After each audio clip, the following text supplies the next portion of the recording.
Hey, how's it going?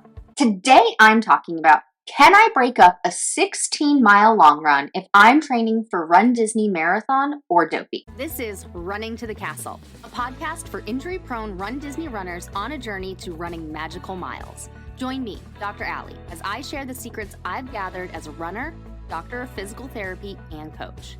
You'll learn the exact ways I get my clients to the castle strong without feeling broken or held together with KT tape as they cross the finish line. I get this question all the time.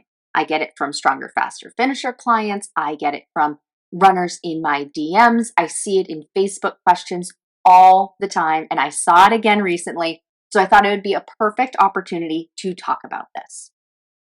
Can you break up a long run? You may see lots of more experienced runners, elite runners talking about breaking up a long run. You may even see that other coaches say you should always break up a long run so that you're never running more than 3 hours on your feet. Well, for the slow, back of the pack, or injury-prone runDisney runners who are doing run-walk intervals, that may not be the best recommendation. So for one, I recommend ignore the don't run past 3 hour rule, because for a slow back of the pack runner, your marathon is probably going to take you about 7 hours.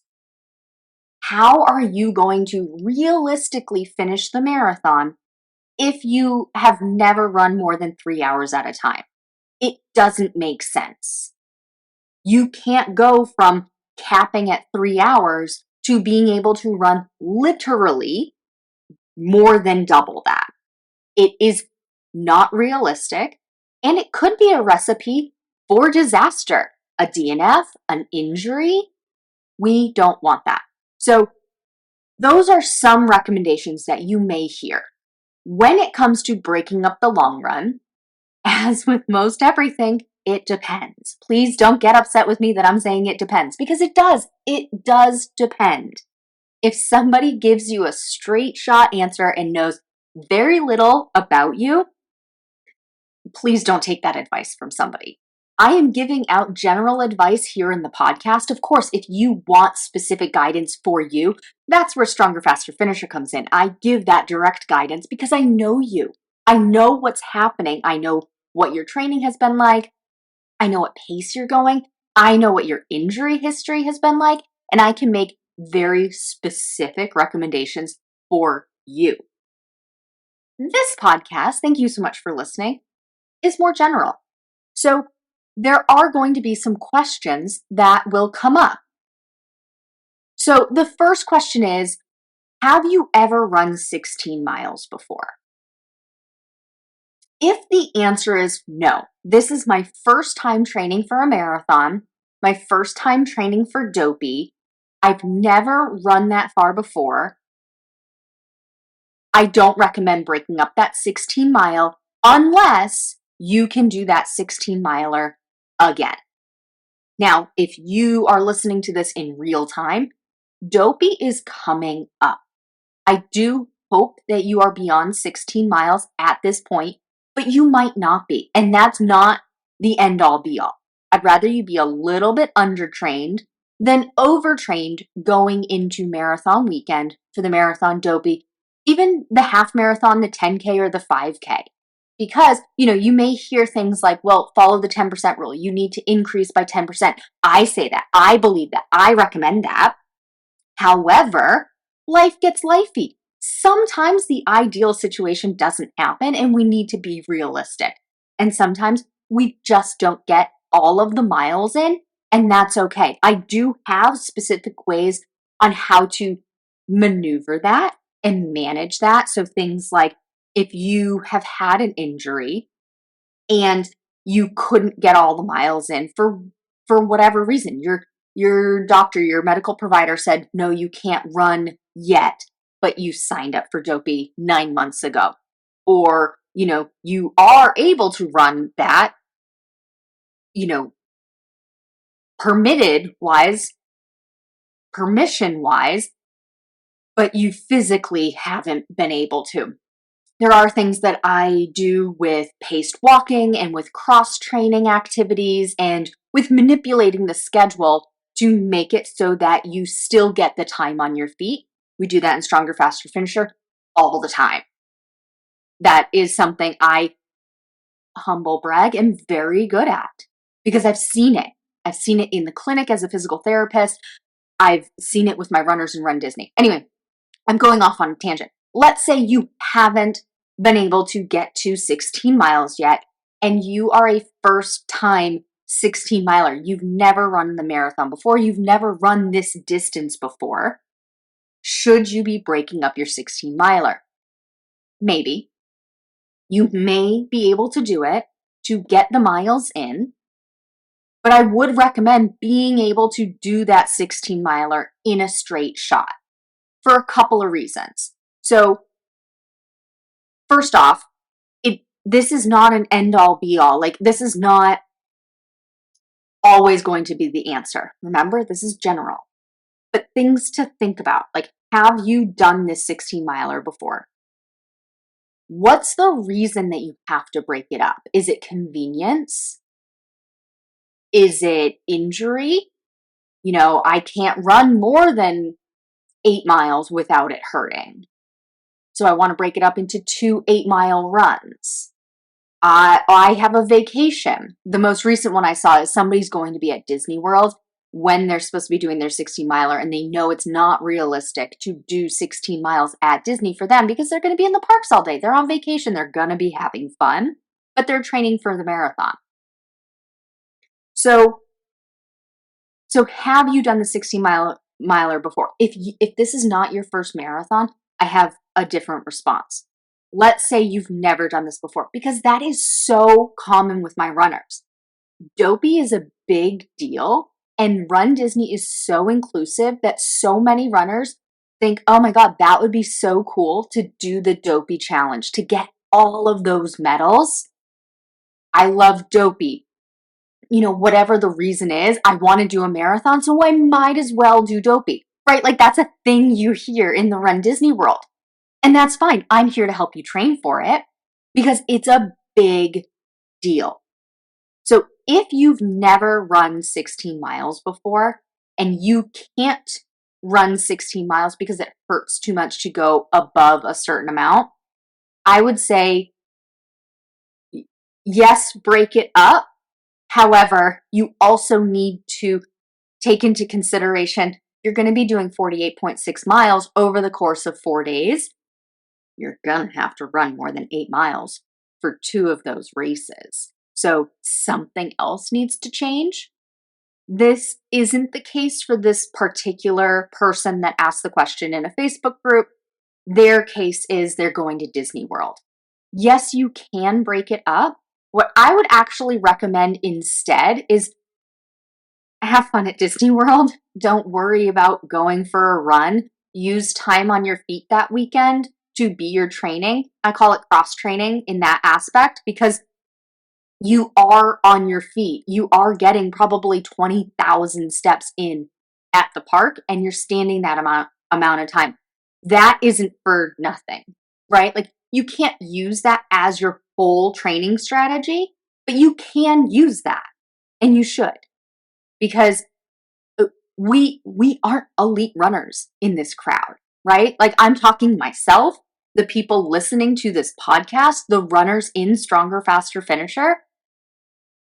We're looking to have a good time. We like shiny medals, or we like the shoes, and we like Disney, and we want to combine it all. So let's make this work for us and not put too many restrictions on it. So I'd say just have fun at Disney. Do the 16 miler the week later, right? Like, you're still getting time on your feet. You can still get the 16 miles before race day. And then you kind of wing it on race day, so to speak. Of course, you don't wing it. You strategize. But, going back to the 10% rule, the 10% rule comes into play when you're doing it week after week after week after week. You hear people say, you hear physical therapists say, maybe doctors say, some running coaches say, follow the 10% rule, meaning you increase your mileage no more than 10% each week so that you don't get hurt. That case works when it's week after week after week.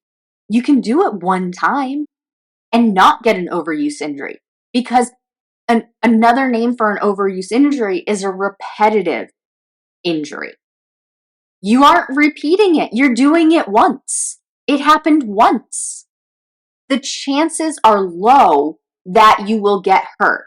Now, of course, they're never zero, but they're low. And so when I'm working with my clients, we weigh the pros and cons. Is it more beneficial to break up that 16 miler into 2 8-mile runs, as an example, or a 10 and a 6, to actually just to get the time on your feet when you're already getting the time on your feet at Disney World and you're having more fun, right? Like, that's where my mind goes. It's one weekend.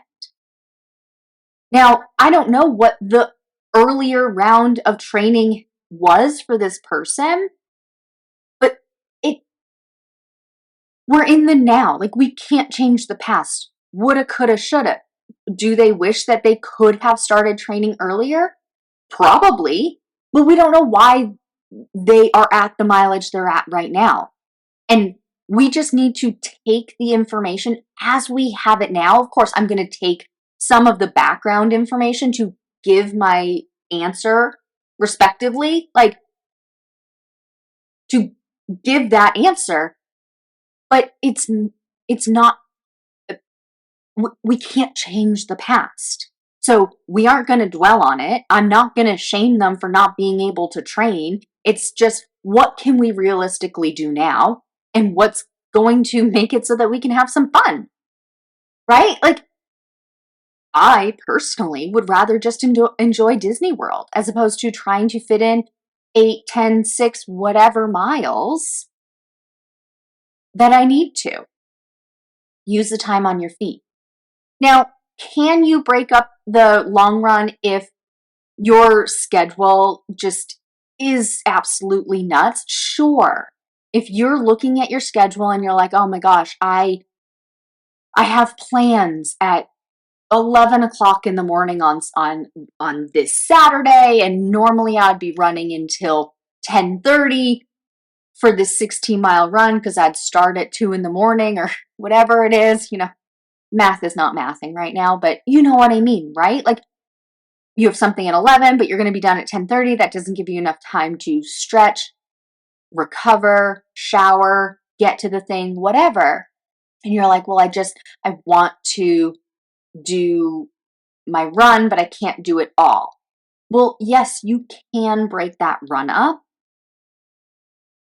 I would actually recommend breaking it up so you do some of it the night before and some of it that morning.